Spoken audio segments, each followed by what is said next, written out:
Is me se Anna ní bharcú? Agus is me se Ellen ní Conall. Táid an cruthaíoch.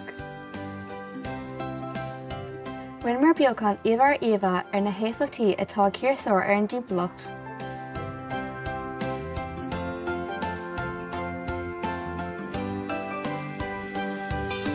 Le linn na pandéma bhí mar gúsfuil círeasóir go minic.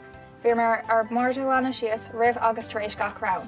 Thosaigh mé ag smíanamh ar an éifeachta bhí ag na círeasóir seo ar an timpeallacht. Tháinig mé sé suas leis an tmíanamh agus nuair a leabhar mé le ealaí faoi, dúirt go ndeannach muid rud ag an cruthaíoch.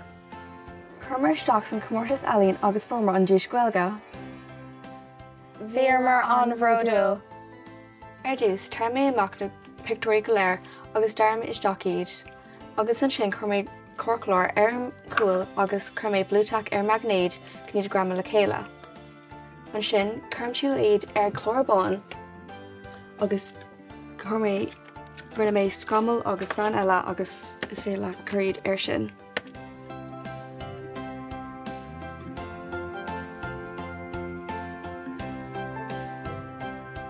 Gachúir magan tú é cog tú tóg an pictóir agus ar an deir chun tú í go léir le ciile chun an beagana bhegus.